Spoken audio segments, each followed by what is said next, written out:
Okay, now we are moving forward to the next lab, which is basically going to use Azure Key Vault. Now, undoubtedly, Azure Key Vault is one of the very useful service for most of the enterprises. Azure Key Vault allows you to store keys, secrets, and certificates. And when you store them, it's basically a safe vault, which is going to protect those things.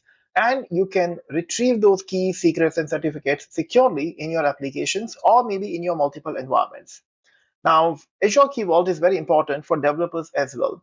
And that's why in today's lab, we are going to see that how we can utilize Azure Key Vault with integration of our application in .NET. Now, as you can check right now, I have logged in with my lab environment, and I already have one subscription using which I have logged in. So this is a subscription which has one resource group inside that. And as of now, I do not have any kind of resources inside this. I am going to follow the lab instructions, but this time there is a small twist. In this lab instruction, for certain things, they are asking me to use a Cloud Shell, and using a Cloud Shell, they want me to develop a code. But because it's a little complex code and it is a little lengthy code as well, I want to make sure that we all understand this thing. So we are going to use it with Visual Studio Code, not with the Cloud Shell. So certain steps which are here, I'm not going to do it exactly same. I'll change it slightly. As of now, in the initial steps, they are just asking me to make sure that I have a resource group. And then from this particular point, we are going to use Cloud Shell, and we are going to use this kind of a service principal creation, and the key vault creation is what we are going to do. So let me just open Cloud Shell to create resources, but I'll develop application in Visual Studio Code only. Selecting a subscription and clicking on apply. While this is going to open here, I will make sure that we are going to see the resources in the separate tab. So let's increase this to full, and the resources will be visible inside this resource group. Also, in order to use commands and code, I'm going to use a notepad file. So I'm going to create a new text document. Initially, we are just providing some variables in this command. So resource group name, location, and key vault name is what we are providing. And whatever key vault name which is actually going to be there is something which we are echoing also. And then we are going to execute this command, which is basically going to create a key vault. Remember one thing, when I create this thing, I am creating a very simple key vault right now. And then we are going to see whether it's created or not. So let me just execute this command first. This is going to be my key vault name, which is there. And now let me just execute the next command to create a new key vault. As usual, you know this thing that you can create this thing with Azure Portal as well, but it's a part of the official lab.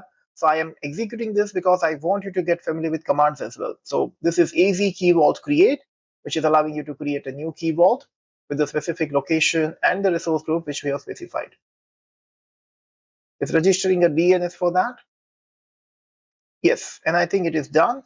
So once it is done, I can just cross-check this into my resource group. You can see I have my key vault created in the East US region. And if I check a few things, when I go to access policy section, it's showing me that access policies are not available. Now remember, when you create a key vault, there are two different ways to manage the access of the key vault. One is you can do it through access policies. The other one is you can do it through role-based access control. So right now, this key vault is configured to set as role-based access control. And because of this, we need to do the next step, which is like we want to assign a role to our user principal so that my user can actually access and manage my key vault things. In order to do that, we'll clear the screen first, and I'm going to put a next piece of command, which is going to create a user principal for me. So first, we are just fetching the user principal basically, which is going to be coming from my Graph API. We have used this command earlier also in the previous labs. And then I'm going to fetch my resource ID for the key vault. And after this, we are going to use both of this thing into this command, which is AZ role assignment. We'll assign a role of key vault secrets officer to my user principal. And once that is done, my user will be able to manage secrets in this key vault. Let me copy this all three commands. I'll paste it here. And it is done. You can see the provisioning of this role is successfully done. So it's assigned successfully basically. Now we are moving forward to next one, which is add a retrieve secret with Azure CLI.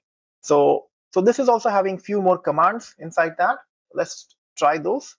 The command is AZ Key Vault secret set value for this particular secret, which is my secret, and the value for that is going to be nothing but the vault name. We are passing inside that the vault name, and the value will be my secret value. Then I am going to see whether this is successfully saved or not. So I'm going to do AZ Key Vault secret show, and it should show me this kind of output for that. Let me copy this command, and let me see if it is working or not. Yes, it worked. It's showing me, and it's showing me the value is my secret value. Perfectly fine. Let me clear this command section. And now it's the time we are going to create a .NET Console application. Now, in order to do this .NET Console application with Visual Studio Code, I am not going to use this command. So instead of this, I will go back to my File Explorer first. Inside the File Explorer, I will create one new folder.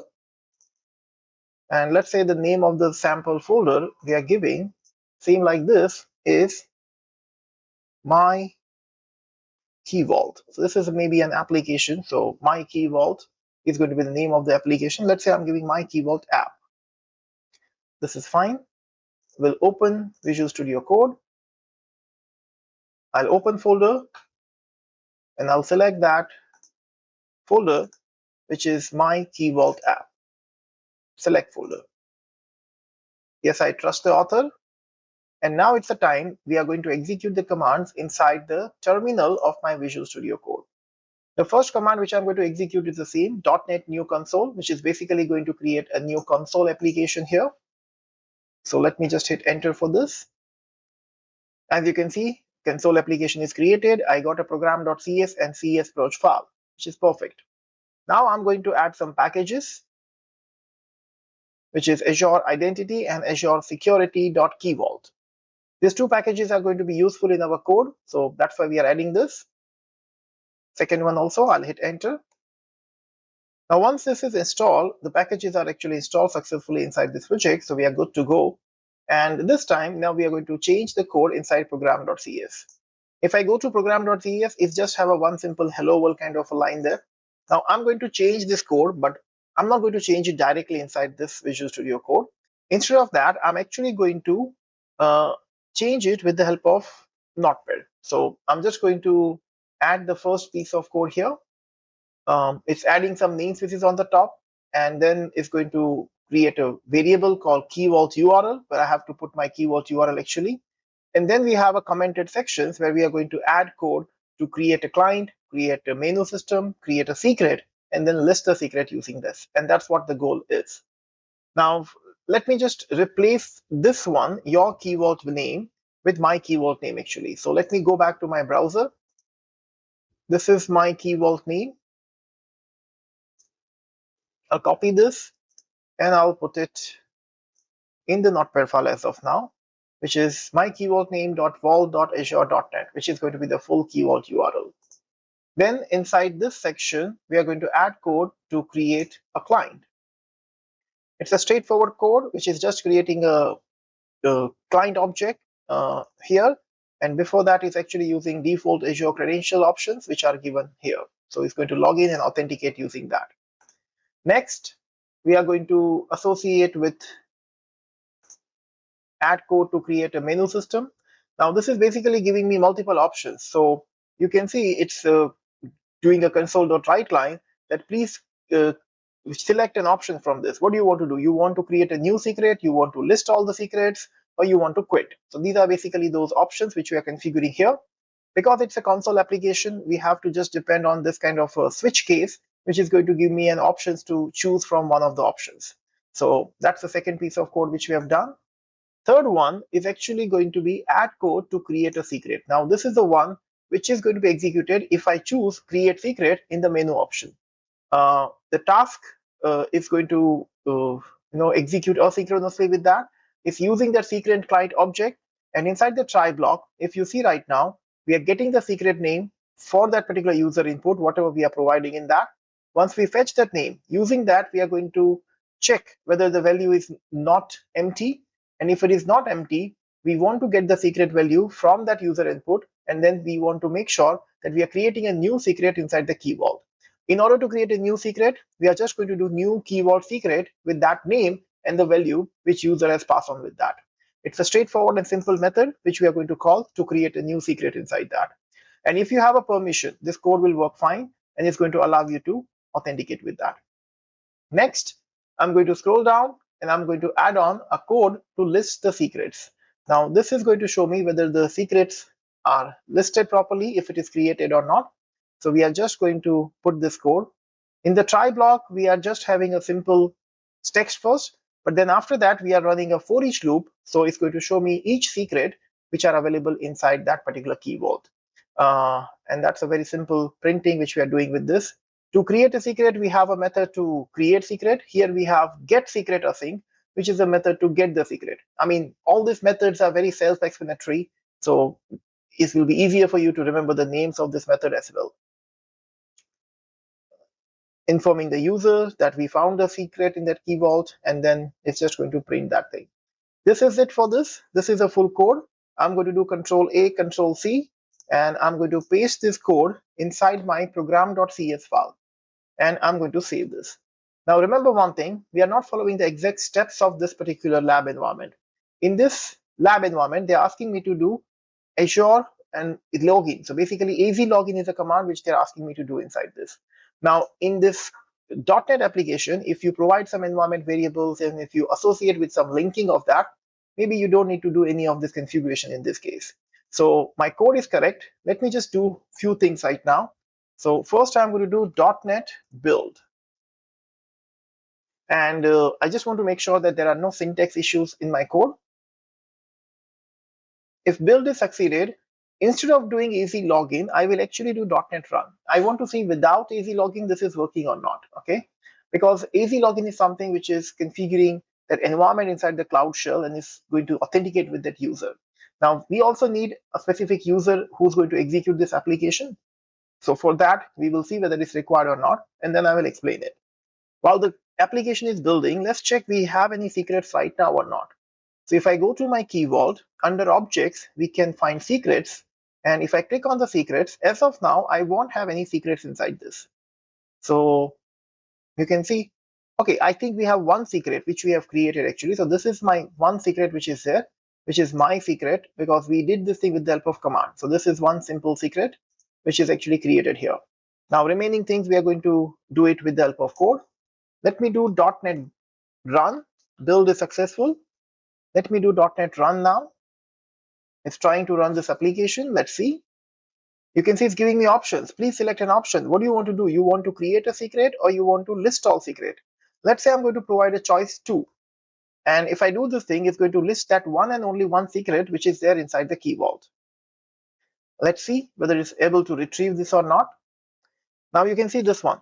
It's showing me that we got an error because in default Azure credential, it is failed to retrieve a token from the include credential. Basically, the code is actually written in such a way that we are going to use default user credential. And that's why AZ login is something which is must for this. You can see we got an exception for the Azure Identity Broker. And because of that, actually, we are not having any kind of an authentication for this user. Now, in some applications, this is not required. But the core of our application is using this default credential provider. And using that, we are actually trying to authenticate this key vault with that particular user. So that's something which we need to do. That's why we need AZ login in this. I'm going to do Control C, which is going to terminate this. And now let's do AZ login in this particular command prompt. So I'm going to clear this first. Then we will do AZ login. It's showing me you open the browser. And in that, you try to authenticate with this. Now I'm trying to authenticate with the same user. And if you check here, it's showing me that if you want to do device authentication, then you use a parameter which is -- user device code. Now this use device code command is something which is important because using that, it will authenticate my device. And next time onwards, it won't ask me to log in again kind of thing. Now I'm not using this right now. If this will still not work, then I'm going to use this use device code. But let me run the application now. Let's say I'm doing .NET run. Again, if this is running, I'm going to list the secret first. If list the secret is working, then only I'm going to create a secret. So I'm going to choose 2, enter. Let's see this time it's able to authenticate my user or not. This time it's working. It's showing me the name of the secret is my secret and the value is my secret value.